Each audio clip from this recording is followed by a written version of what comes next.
ang pagkakataon na pinagkaloob mo sa amin upang mangaral at ibahagi ang iyong mga banal na salita sa pagkain ng aming kaluluwa. Aming dalangin iyong gabay, aming dalangin iyong pagpatnubay, mahal na Panginoon, maging abang lingkod. Tunay na saganang akin, wala po akong magagawa. Anoint thy words, O God. Put thy words in my mouth, leading prayer for beloved honorable pastor.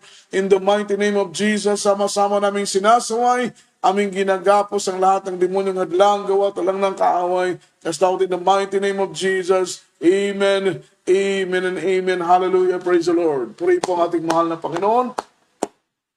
At luwalhatiin po ang dakilat banal na pangalan ng ating dakilang Diyos. First and foremost, all the glory, honor, worship, and thanksgiving only belongs to our Lord Jesus Christ, our dearest Savior, and I give double honor and respect and cherish our beloved parents in the Lord, our beloved honorable pastor, beloved assistant pastor, at love also and respect to the beloved children, whole blessed Almeda family, mga minamahal sa mga anak apo, at manugang ng ating kagalang-galang na pastor, mga minamahal na kasalukuyang inatasan ng ating mahal na Panginoon upang mga minamahal, mga siwa sa kanyang banal na gawain, mga minamahal na ating pong pinaglilingkuran, ang ating pinakamamahal na Panginoon si Kristo. At sa gabing ito, mga minamahal ko, tunay na kapuri-puri ang mga gawa ng ating mahal na Panginoon. Pleasant evening po, minamahal sa lahat ng ating minamahal na mga kapatiran na patuloy pong sumusubaybay, maantabay sa banal na gawain ng ating mahal na Panginoon. Happy viewing po, mga minamahal sa inyo pong lahat. Salamat po sa patuloy pong pagsubaybay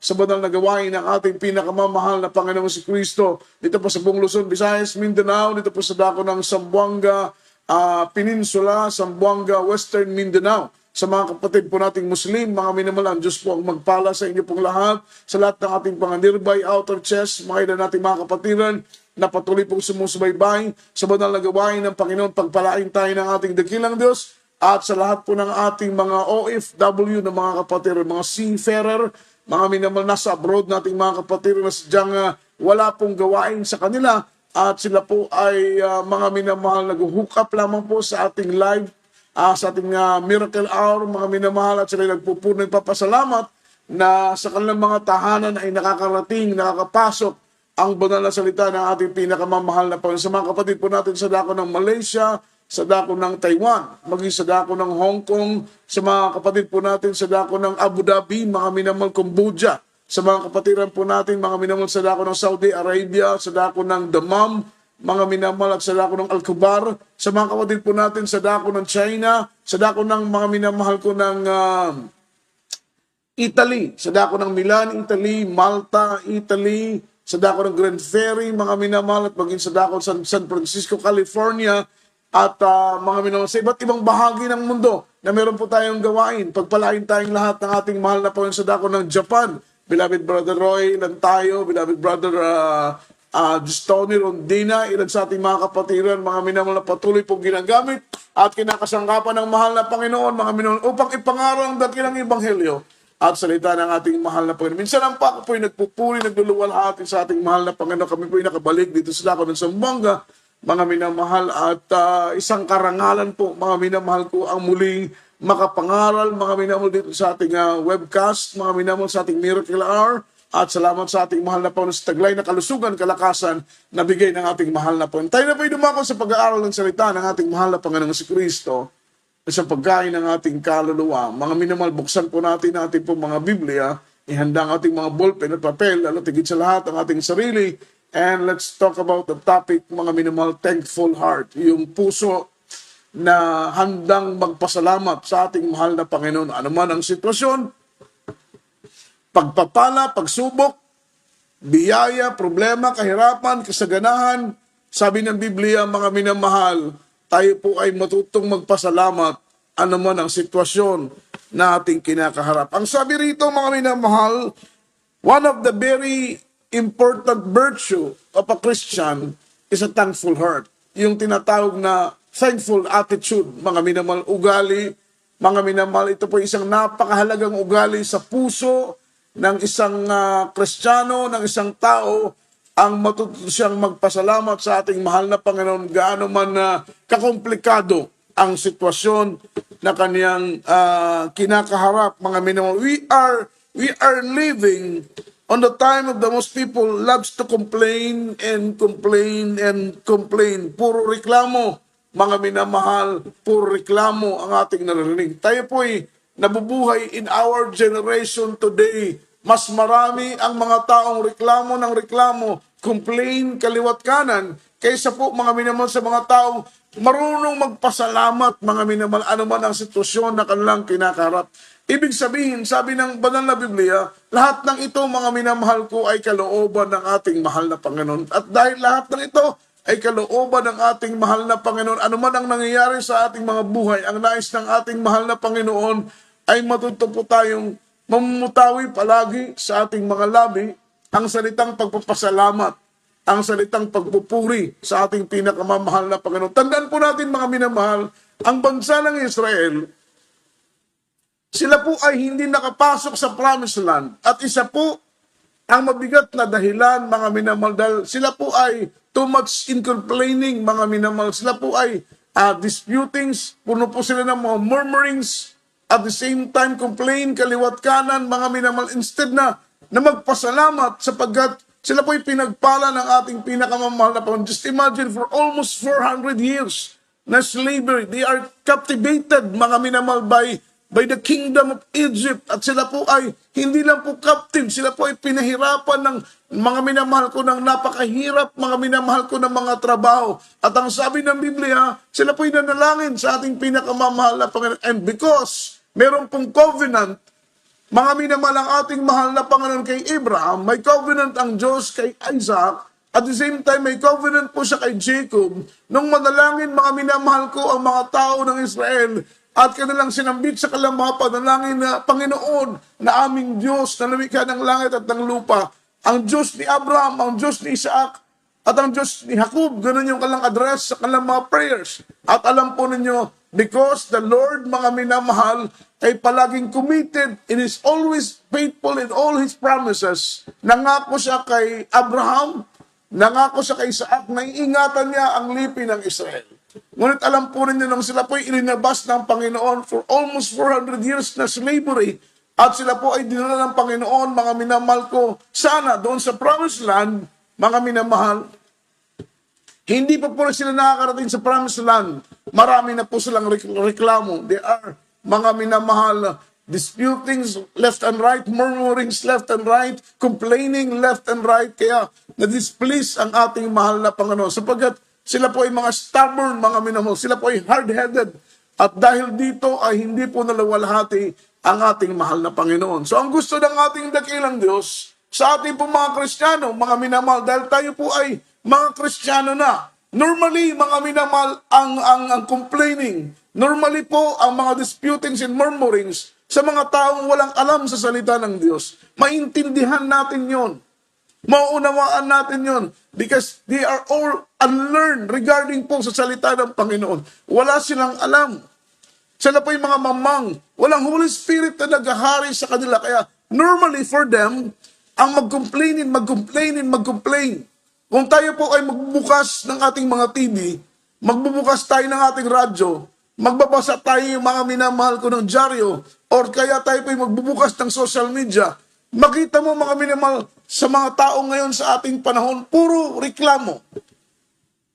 Reklamo sa trabaho, reklamo sa kumpanya, reklamo sa pamilya, reklamo sa negosyo. Pagdating sa trapiko, reklamo pa rin. Pagdating sa gobyerno, reklamo pa rin. Sa mga politician, puro reklamo, mga minamahal, ang tao nating narinig. Pagdating sa ulam, reklamo. Pagdating sa pamasahe, reklamo. Tataas ang gasolina, reklamo. Pag sumisikat ang araw, nagrereklamo. Kapag umuulan, nagrereklamo. Yan po yung ating generation in our time today are too much of complaining. At alam po ninyo, ang hinahanap ng Panginoon, hindi po yung unthankful na attitude. Ang hinahanap ng Panginoon na uri ng puso, hindi po yung unthankful heart, kundi ang hinahanap ng Panginoon, yung pusong handang magpasalamat, gaano man kabuti o gaano man kakomplikado ang sitwasyon na kanyang kinakaharap. Sapagkat hindi makakatulong yung too much of complaining. Alam po ninyo, may irritate ka lang. Kapag complain ka ng complain sa maraming mga bagay, instead na magpasalamat ka, mga minamahal, yung puso mo, mga minamahal. Ina-align, itinalagay sa tamang alignment ng Panginoon. Ang puso mo, ikaw ininalagay sa tamang lugar ang puso mo kapag ang puso mo ay palaging nagpupuri at nagpapasalamat sa ating pinakamamahal na Panginoon. Pero kapag ikaw ay puro reklamo, mga minamahal, left and right na disputings and murmurings, complainings, mga minamahal, nagiging irritable po tayo, mga minamahal. Nagiging aburido po tayo. Kaya't ang nangyayari, kahit sino ay kaaway natin, nagiging kaaway mo ang asawa mo, nagiging kaaway mo ang mga anak mo, ang mga kapitbahay mo, maging ang mga loved ones mo, mga ka-office mate mo, ka-boardmate mo, mga minamahal, ay nagiging kaaway mo na dahil too much of complaining, ang bunga nito ay nagiging irritable, mga minamalang tao, which is hindi po yun ang kinalulugdan ng Panginoon. Nag-grave ang Holy Spirit kapag tayo po, mga minamahal ko, ay punong-puno ng mga pagreklamo. Tingnan mo sa banal na Biblia. Book of Luke chapter 17, verse 11 up to verse 19.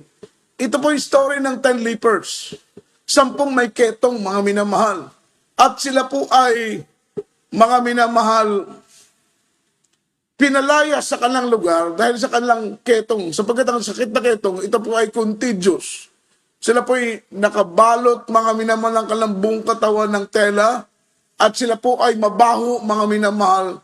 Pero isang beses, nakita lang ating pinakamamahal na Panginoon at sila po ay lumapit sa ating dakilang Diyos, humiling ng kagalingan para sa kanilang incurable, mga minamahal na sakit. Sapagkat maging sa kanilang panahon, hanggang sa ating panahon, ang sakit na ketong, ito po ay walang gamot na nadiskubre, mga minamahal ko, ang siyensya. Meron po silang pangpakalma, mga minamahal, sapagkat ito po ay bakterya, mga minamahal, na kumakain ng laman ng tao. Kung ikaw ay mapupunta sa dako ng tala, leprosarium, makikita mo doon yung mga minamahal infected ng sakit ng ketong, mga minamahal, na uupod yung kanilang tenga, maging ang kanilang ilong ay nauupod, yung kanilang mga daliri ay napupudpud, mga minamahal, sapagkat yung bakterya na ito ay kumakain, mga minamahal ko, ng laman ng tao. Ito'y incurable. Ibig sabihin, wala po itong kagalingan, mga minamahal.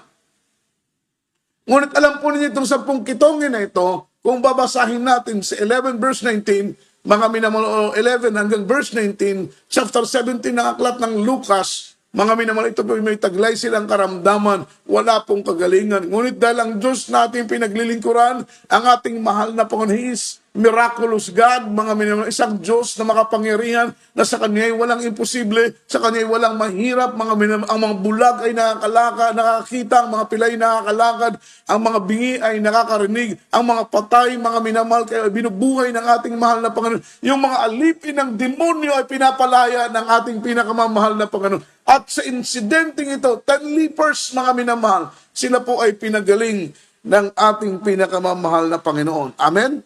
At ang sabi rito, mga minamahal, there 10 lepers will heal, but only one went back to Jesus, and he said, Jesus, thank you. There are 10 lepers. At sabi ng Panginoon, pumaroon kayo sa mga pari, upang magpari ang magpatunay na kayo pinagaling na.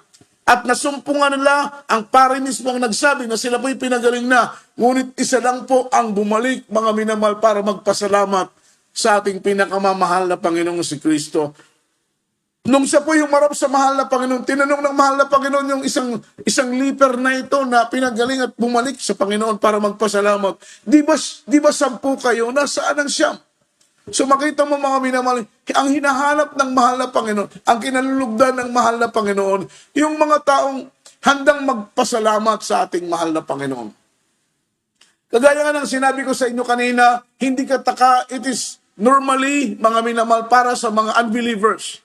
It is normally para sa mga walang wisdom, walang knowledge, walang understanding regarding sa salina ng ating mahal na Panginoon, na puro sila reklamo, puro sila complain, puro sila murmurings, kasi wala silang Holy Spirit eh. Wala silang understanding. Ang puso nila ay hindi binago ng ating mahal na Panginoon. Pero ang nakakapagtaka, mga minamahal, kapag ikaw ay Kristiyano na, ikaw ay may unawa na, at may kaalaman ka na sa salita ng ating mahal na Panginoon, pero sa puso mo, mga minamahal, ay puspos pa rin ito ng pagreklamo, punong-puno pa rin ito, mga minamahal ko, ng mga disputings and mga murmurings, mga minamahal, pagreklamo, ito po hindi kinalulugdan ng ating pinakamamahal na Panginoon. Kaya sa panahon natin, nagiging kultura na ng ating pamumuhay, mga minamahal, yung pagreklamo. Kaya ang sabi rito, reklamo sa buhay. Pagdating sa pamilya, reklamo. Ang mister magreklamo sa kanyang misis, ang misis magreklamo para sa kanyang mister. Reklamo sa anak. O, reklamo sa budget, reklamo sa kuryente. Pagtaas ng gasolina, reklamo. Puro reklamo, mga minamahal.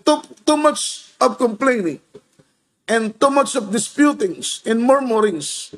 Nagiging irritable, mga minamahal tayo. So, na-displace ang mahal na Panginoon. It means, aburido ka na ba, mga minamahal? Hindi po na-refresh. So, kung pupuntuhan po natin, mga minamahal, hindi po ito nakakatulong. Pero once your heart is thankful heart, you have a thankful attitude, mga minamahal, na kahit gaano ka komplikado, anong problema ang iyong hinaharap, pero sa puso mo, mga minamahal, namumutawi pa rin sa iyong labi ang pagpapasalamat sa ating mahal na Panginoon. Lord, salamat. Kahit trials, salamat, mahal na Panginoon. Kahit pagsubok, salamat pa rin, mahal na Panginoon. Kahit wala kaming masaing, salamat pa rin, mahal na Panginoon. Kahit kulang ng budget, salamat pa rin, mahal na Panginoon. Kahit minsan ang mister ko ay aburido, salamat pa rin. Kahit minsan ang misis ko ay talagang aburido rin, salamat pa rin. May problema ako sa mga anak ko, salamat pa rin. Kasi kung titingnan natin, mas nakakatulong yung thankful heart, mas nakakatulong yung thankful attitude kaysa doon sa puso na punong-puno ng reklamo, mga minamahal. Isipin mo ang isang bahay, ang isang tahanan na ang nakatira dyan ay puro reklamo ng reklamo. Napakagulo, walang peace of mind, walang peace of heart, at talagang kaguluhan po, mga minamahal, sapagkat ang reklamador na tao, ang espiritu na nasa kanya, ay hindi espiritong galing sa ating mahal na Panginoon. Ang espiritu na nasa kanya ay espiritu na galing sa kaaway ng ating mahal na Panginoon. Philippians chapter 2 verse 14. Ano pong sinabi ng Biblia? Kaya di po, mga minamahal, basahin po natin. At nangyari, Philippians chapter 2 verse 14. Hindi. Gawin ninyo ang lahat ng bagay na walang mga bulong-bulungan o pagtatalo. Do all things without disputings and murmurings. Yun po ang utos ng Biblia. Ano man ang ginagawa mo, ikaw ay nasa gawain ng Panginoon. Manggagawa ka, mangangaral ka ng ating mahal na Panginoon, ikaw ay mag-aawit, ikaw ay manunugtog, ikaw ay ordinaryong kapatiran. Ano man ang ginagawa mo para sa gawain ng ating mahal na Panginoon, pasalamatan mo yan, mga minamahal. Do all things, sabi ng Bible, without disputings and murmurings. Gawin natin ang lahat ng bagay na walang pagtatalo, walang pagbubulong-bulungan, at walang pagrereklamo, mga minamahal, upang ang ating dakilang Diyos ay malugod sa atin. Kaya ang sabi nito, kapag hayaan natin na kainin tayo, at lamunin tayo ng reklamo, mapupuno ang puso natin ng hinanakit, mapupuno ang puso natin ng galit sa maraming mga bagay. Yun po ang nagiging outcome. Kapag ang puso mo ay punong-puno ng pagreklamo, ito po ay mapupuno ng galit, mapupuno ng puot, mga minamahal, mapupuno ito ng paghihimagsik, mga minamahal, which is, ang lahat ng ito ay nagiging dungis sa ating mga puso, mga minamahal. Kaya nga po, sa ating panahon ng pagsamba, mga minamahal, narapat nating taglayin na magkaroon po tayo ng malinis na puso, mga minamahal. Sapagkat kapag malinis ang ating puso, ay madali nating maramdaman ang presensya ng ating pinakamamahal na Panginoon. Pero kung punong-puno tayo ng reklamo, ang puso natin ay mapupuno ng galit, mapupuno ng puot, mapupuno ito ng paghihimagsik. At ang sabi ng Biblia, magkakaroon po ng dungis ang ating puso at mahirapan na po tayong madama ang presensya ng ating pinakamamahal na Panginoon. Yun po ang pinakamahalaga. Kaya ang sabi po rito, in the worst thing, kapag puro na lang tayo reklamo, puro na lang tayo galit at hinanakit. Hindi na natin nakikita yung magagandang bagay na gawa ng ating pinakamamahal na Panginoon sa ating buhay. Nabubulagan tayo. Binubulagan tayo ng kaaway, mga minamahal. Instead na makita natin yung goodness ng Panginoon, instead na makita natin yung greatness ng Diyos, yung goodness ng ating Panginoon, makita natin yung compassion, yung great love ng ating mahal na Panginoon, yung nakikita natin, mga minamahal ko, yung mga pangyayaring hindi natin gusto. At kapag nakita natin yung pangyayaring hindi pabor sa atin, mga pangyayaring hindi natin gusto, nag-i-start na tayo, mga minamahal ko, magreklamo. At kapag puro reklamo na ang laman ng ating puso, puro complain na ang laman ng ating puso, puro disputing na ang laman ng ating mga puso, puro na tayo, mga minamahal, hinanakit, puro ng galit ang ating mga puso, makita mo natin, mga minamahal, hindi na natin nakikita yung blessing ng Panginoon. Hindi na natin nakikita yung kabutihan ng Diyos. Hindi na natin nakikita yung biyaya ng Panginoon. Hindi na natin nakikita, mga minamahal ko, yung dakilang pag-ibig ng ating dakilang Diyos. Kaya ito po ay tunay, mga minamahal ko, na mapanganib. Hindi na natin nakita ang magandang bagay na gawa ng Panginoon sa buhay natin. It is dangerous for a Christian when you are always complaining because it loses the capacity for you to see the goodness, to see the wonders of the Lord in your life, mga minamahal. Nawawala yung kapasidad, which is na napakahalaga nun sa paglilingkod natin sa ating pinakamamahal na Panginoon. In our daily lives, mga minamahal, yung makita natin palagi paggising pa lang natin sa umaga, di po ba? Napakainam na paggising mo sa umaga, ang nakikita mo na ang biyaya ni Lord. Napakainam na pagkagising mo ng umaga, makikita mo yung goodness ng Panginoon. Makikita mo, mga minamahal ko, yung pag-ibig ng Diyos, mga minamahal. Makita mo yung mga kabutihan ng ating pinakamamahal na Panginoon. Pero once your heart are full, mga minamahal ko, of mga minamahal, complaining, ang sabi rito, mga minamahal, nawawala po yung capacity. It is dangerous for a Christian. Mapanganib para sa isang Kristiyano. Sapagkat, mga minamahal, because of lots of complaining, it loses the capacity for you to see the goodness and the mercy of the Lord. Mawawala yung kapasidad na makita mo ang kabutihan ng ating Isipin mo po, mga minamahal, kung ang nakikita mo palagi ay pagkakamali ng iba, hindi magreklamo ka na.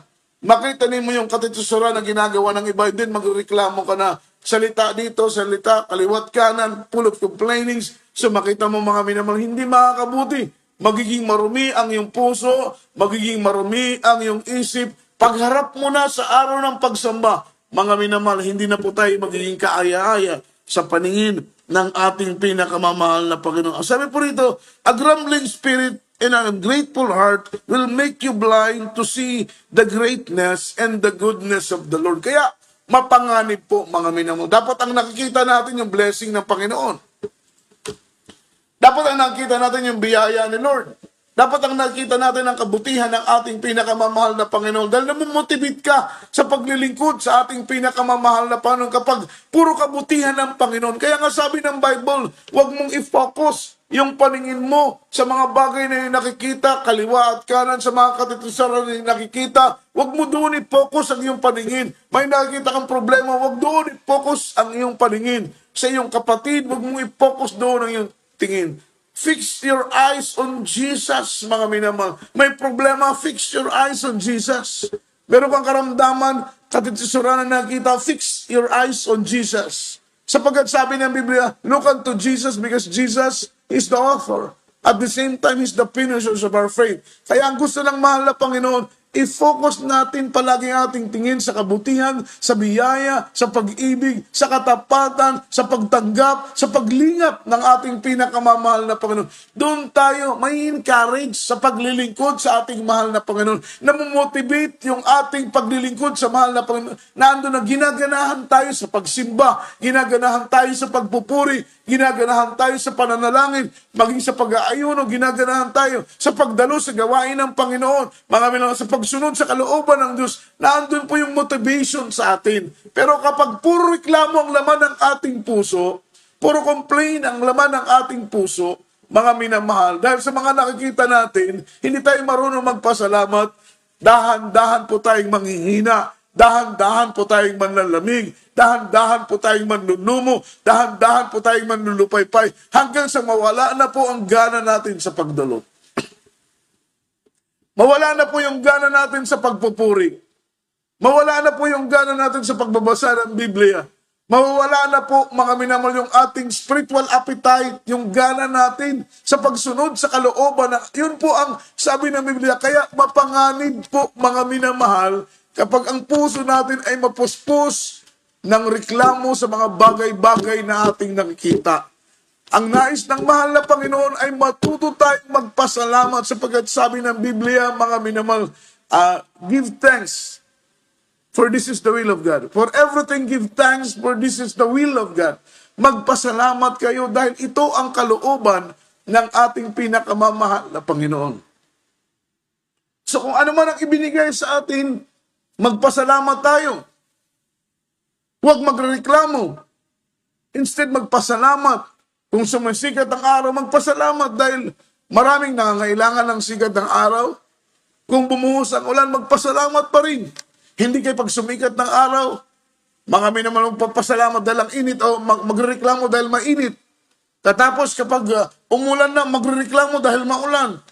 Minsan hindi natin alam kung saan tayo lulugar. Minsan sasabihin siguro ng mahal na Panginoon, ano ba itong mga taong ito? Pag pinaulan, magreklamo dahil maulan. Pag pinainit, magreklamo dahil mainit. So instead, mga minamal ang ating gawin, umulan, uminit, mga minamal, magpuri tayo. Magpasalamat tayo sa ating mahal na Panginoon sapagkat binabalansi ng Panginoon ang mga pangyayari. Sa panahong yan, mga minamal, may mga tao na nangangailangan ng ulan. Sa panahong yan, may mga tao na nangangailangan ng init sa panahon ng tag-init. Ang point natin dito, mga minamal, ay hindi maapektuhan ang ating paglilingkod sa ating mahal na Panginoon. Subukan po ninyo, mga minamal, in my own experience, kapag puro ako reklamo sa mga bagay na nakita ko, mga minamal, nagigrieve yung Holy Spirit, nagdadamdam. Kaya apektado maging ating paglilingkod, mga minamal na spiritual. Ang sabi rito, to the unbelievers, it is too easy to understand. Madali silang maunawaan. Sapagkat mga unbelievers sila. Pero sa iyo na Kristiyano, sa iyo na naglilingkod sa ating pinakamamahal na Panginoon, siyempre may Holy Spirit na tayo, may knowledge na tayo sa salita ng ating pinakamamahal na Panginoon. Ang kalooban ng Panginoon, mga minamahal, ay pasalamatan palagi ang anumang mga pangyayari sa buhay natin. Kung ayaw mo mapektuhan ang paglilingkod mo sa mahal na Panginoon, ay maging attitude po natin, yung thankful heart, mga minamahal, ano man ang mga pangyayari sa buhay natin. Ang sabi nito, but if a Christian is so thankless, that is a big problem. Totoo po yan kapag ang Kristiyano ay mga minamahal hindi marunong magpasalamat, yung tanggap ka lang ng tanggap. Kaya nga hindi nalagod ang Panginoon doon sa 9 lepers eh. Dahil 10 silang pinagaling, isa lang ang bumalik, hinanap ng Panginoon siyam. So hindi talaga nalulugod ang Panginoon doon sa mga taong hindi marunong magpasalamat. Unang-una tayo po ay nagpapasalamat sa mahal na Panginoong Hesus. Pangalawa, nagpapasalamat tayo doon sa mga taong ginagamit ng ating pinakamamahal na Panginoon. Di ba? Halimbawa, binigyan ka, mga minamahal ko, ng pagpapalang pinansyal. Normally, mga minamahal, dahil tayo po ay Kristiyano na tinuruan ng Panginoon na magpasalamat, ano man ang ating tinatanggap, ang unang-una nating pinapasalamatan, siyempre ang ating pinakamamahal na Panginoon. Pangalawa, yung ginamit niya, yung kinasangkapan niya. Kaya minsan, sasabihin ng iba, Brad, huwag ka sa akin magpasalamat, doon ka sa Diyos magpasalamat. Mali naman po yun, mga minamahal. Siyempre, unang-una, magpapasalamat tayo sa mahal na Panginoon dahil ang Panginoon ang pinagbubukalan ng lahat ng pagpapala. Yung source of blessing ay galing kay Lord yan. Pero siyempre may ginagamit siyang tao. Nagpapasalamat ka rin dun. Siyempre mga minamahal, kung mga unbeliever pa, sabihin tong tao na to, hindi man lang marunong magpasalamat. Siguro hindi ito tinuruan ng pastor nila. Siguro hindi ito tinuruan ng preacher nila na sasabihin, sa Diyos ka magpasalamat. Tama po yun. Sa Diyos tayo magpasalamat. Pero nararapat din na pasalamatan natin yung mga taong ginagamit ng mahal na Panginoon. Halimbawa, bigyan ka mga minamahal ng kapatiran o kaya bigyan ka mga minamahal na kunang yung kaibigan, ng yung loved ones. Natural lang po yun, mga minamahal, na pasalamatan mo siya. Pero ang unang-una mong pinapasalamatan, ang Diyos, mga minamahal, na pinagbubukalan ng pagpapala dahil mga minamahal, siya po ang ginamit para ma-provide yung iyong pangangailangan. Kaya magpapasalamat ka sa Panginoon, magpapasalamat ka rin doon sa mga taong ginamit ng ating mahal na Panginoon. Amen? Luwalhatiin ang ating dakilang Diyos. Kaya ang sabi rito, mga minamahal, basahin natin ang Biblia. Saklat po, mga minamahal ko ng Salmo, Kapitulo 4, Kapitulo 100, ang talata po ay 4. Ang sabi po rito, mga minamahal, the spirit of ungrateful heart is grieving even in our church today. The spirit of ungrateful heart is grieving in our heart, in our church today. Ibig sabihin, nakakapasok na po, gumagapang unti-unti, papasok sa loob ng church. Yung spirit of ungrateful heart, mga minamahal. Totoo po yan.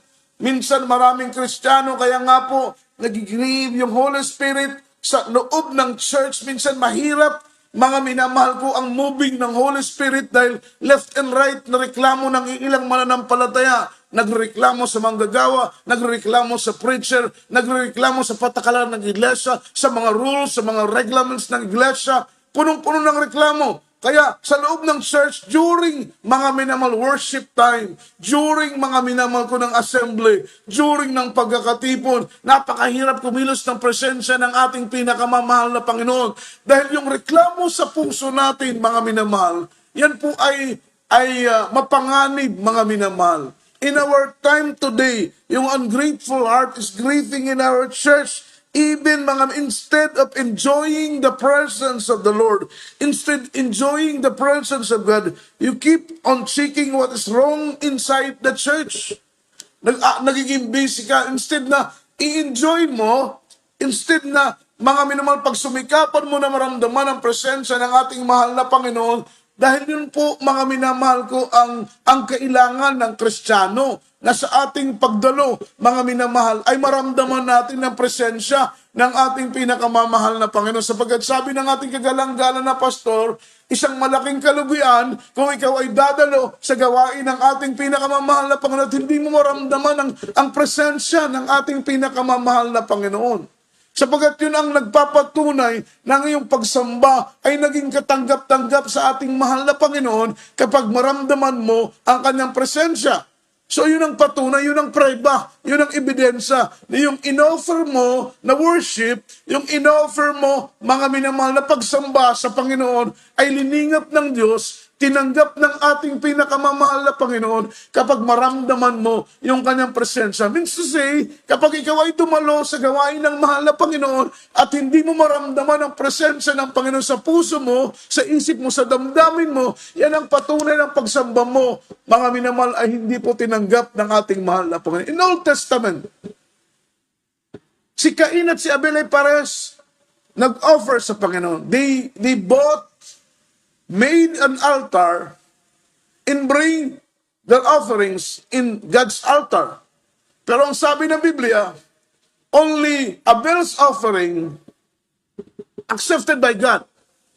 But the offering of Cain is rejected by the Lord. Yung handog lamang ni Abel ang liningap ng Panginoon. Pero ang handog ni Cain ay reject ng ating mahal na Panginoon. Why? What is the reason why na reject ng mahal na Panginoon yung handog, mga minamahal ni Cain? Di natin alam, mga minamahal, kung anong handog na kanyang binigay. Basta yung kay Abel, ang ibinigay niya is yung the best. At dahil liningap ng Panginoon ang handog ni Abel, kagaya ng panahon ni Prophet Elijah, mayroon pong bumubang apoy galing sa langit at tinupok handog ni Propeta Elijah. Patunay ng handog na yon ay liningap ng Panginoon. Yung apoy na yon, that is Holy Spirit. Holy Spirit is a burning fire, flaming fire, mga minamahal. Ang Holy Spirit. At sa ating pagsamba, patunay ng pagpupuri mo, patunay ng pagsamba mo, patunay ng pagdalo mo, patunay ng pagluluwalhati mo sa Panginoon sa panahon ng pagkakatipon, Miyerkules, Biyernes, Linggo, ay tinanggap ng Panginoon ang iyong buhay na handog. That is a living sacrifice kapag maramdaman mo ang presensya ng ating pinakamamahal na Panginoon. Kaya sa ating pagdalo, sometimes kapag dadalo tayo na puno ng reklamo ang puso natin, ang binabantayan natin, mga minamahal, you are keep checking what is the wrong inside the church. Amen. Minsan ganun ang hinahanap mo, mga minamahal, kung anong mali ng iyong kapatid. Lingon ka ng lingon, kaliwat kanan. Kaya Distracted ka sa iyong pagpupuri. Distracted ka sa iyong pagsamba dahil lingon sa kaliwa, lingon sa kanan, lingon sa unahan, lingon sa likuran. Instead na mag-focus ka, mga minamahal, sa iyong pagpupuri, pagsamba sa mahal na Panginoon. Kaya magtataka ka, uuwi ka, mga minamahal, hindi ka revived. Uuwi ka, hindi ka comforted. Uuwi ka na hindi ka refreshed. Uuwi ka, mga minamahal, nanlulumo, nanlulupaypay. Hindi mo naramdaman kasi ang presensya ng ating mahal na Panginoon dahil kung anong nakikita mo, mga minamahal, nagrereklamo ka. Instead na magpasalamat ka, hayaan mo ang Panginoon magsaayos ng lahat ng bagay.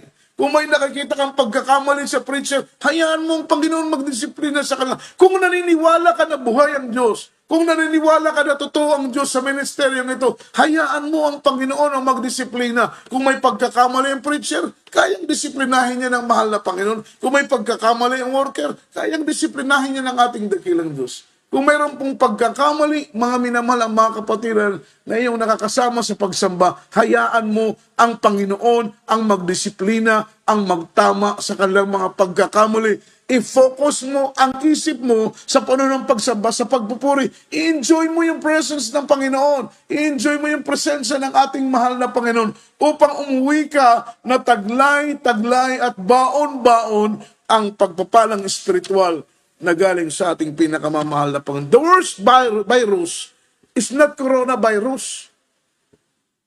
The worst virus is unthankful heart, mga minamahal. Yun ang totoong virus sa buhay ng isang Kristiyano. Hindi mo lang napapansin, pero ang totoo lamang po, mga minamahal, once your heart are too much full of complaining, mga minamahal, puro ka reklamo, mga minamahal, reklamo, mga minamahal, sa pamilya, reklamo ka sa trabaho, reklamo ka sa church, reklamo ka sa patakaran ng iglesia, nagrereklamo ka sa nangunguna, nagrereklamo ka sa mga manggagawa. Marami kang reklamo. Hindi ka po magiging payapa, hindi ka magiging peaceful, magiging masalimuot ang takbo ng buhay mo kahit Kristiyano ka na. Pero kapag ang puso mo ay punong-puno ng pagpapasalamat, may nakakita kang katesoran, salamat pa rin, Lord, ikaw ang bahala sa kanila. May nakikita kang pagkakamali, salamat Lord, ikaw ang bahala sa kanila. Oh, may problema, salamat Lord, pahawakan mo kami, palakasin mo kami. Instead na magreklamo, magpasalamat sa mahal na Panginoong si Kristo. Kaya the worst virus is not coronavirus. Yung matinding virus na dumarating sa buhay natin once our heart is unthankful heart. Psalm chapter 100 verse 4. Ano pong sabi ng Biblia? Enter into His gates with thanksgiving. Kindly po, pakibasa po natin sa Tagalog. Salmo Kapitulo 100, ang talatay 4. Magsipasok kayo sa kanyang pintuang daan na mayroong pagpapasalamat. Walang sinabi na pumasok tayo sa pintuang daan, ibig sabihin sa panahon ito ng ating mga pagsamba. Kailangan papasok tayo ng mayroong pagpapasalamat. At sa kanyang looban na mayroong pagpupuri. Magpasalamat kayo sa kanya at purihin ninyo ang kanyang pangalan. Ulitin ko po, magsipasok kayo sa kanyang mga pintuang daan na mayroong pagpapasalamat at sa kanyang looban na may pagpupuri. Magpasalamat kayo sa kanya at purihin ninyo ang kanyang pangalan, mga minamahal. Yun ang turo ng Biblia. Yun ang turo ng ating mahal na enter into His gates with thanksgiving. Ibig sabihin, papasok tayo sa ating bahay, sambahan, sa ating pagpupuri sa mahal na Panginoon with thanksgiving. Enter into His gates with thanksgiving. Yun po ang daladala ng ating puso. Ibig sabihin, kung may reklamo ka, iwan mo yan sa bahay mo. Huwag mong dalhin sa iglesia. Dahil basura po yung puso natin. Napupuno ng basura, mga minamahal. Kaya hindi po natin maramdaman agad ang presensya ng ating mahal na Panginoon. Matuto tayong magpasalamat, mga minamahal. Ang sabi po rito, unthankful heart is hard to pray. Amen. Unthankful heart is hard to praise. Unthankful heart is hard to worship. Mahirap para sa kanila ang manalangin. Mahirap para sa kanilang magpuri. Oo, nagpupuri sila pero hindi nila maramdaman yung essence ng pagsamba. Hindi nila maramdaman yung halaga ng pagpupuri dahil hindi nila maramdaman ang presensya ng Panginoon. Alam po ninyo, kapag ikaw ay mapuspos ng Holy Spirit dahil malinis ang puso mo, mga pinagkakalooban ka ng Panginoon ng malawak na pangunawa sa maraming mga bagay. Binubuksan ng Panginoon yung spiritual insight mo. Binubuksan ng Panginoon ang iyong pangunawa. Pinapalawak ng ating dakilang Diyos. Kaya gaano man kahirap ang mga circumstances, gaano man kahirap kabigat ang mga problema na yung hinaharap, mga minal, chill ka lang.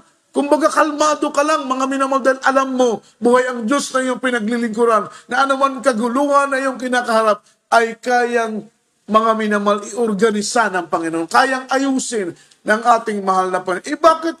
Bakit ka mangangamba? Bakit ka mababahala? Bakit ka magpapanik? Kung alam mo naman na ang Diyos mo ay makapangyarihang Diyos na kayang ayusin ang anumang gulo, anumang kagusutan, mga minamahal na iyong kinakaharap. So huwag magreklamo, magpasalamat sa ating pinakamamahal na Panginoong si Kristo. Luwalhatiin po, minamahal ko, ang kanyang dakila at banal na pangalan. Ang sabi po rito, mga minamahal, pagpalain tayong lahat ng ating dakilang Diyos. Ang Diyos po ang magpala sa ating lahat. At ang sabi po rito, mga minamahal, mahirap manalangin, mahirap magpuri, at mahirap sumamba kapag ang puso natin ay hindi marunong magpasalamat sa ating mahal na Panginoon. Beware of an ungrateful spirit. Don't associate with them. Don't associate with the people who is, mga minamahal, always complaining. Don't sit beside them. Yun po ang sabi ng Biblia. Huwag tayo makapag-associate doon sa mga taong, mga minamahal, punong-puno ng reklamo. Don't sit beside them. Huwag tayong uupo katabi nila. Sapagkat kapag tumabi ka sa mga taong reklamador, mahawaan ka, mga minamahal. Magugulat ka na lang. Reklamador ka na rin. Yan po ang iniiwasan sa loob ng iglesia. Don't associate with them. Don't sit beside them. Beware of an ungrateful spirit.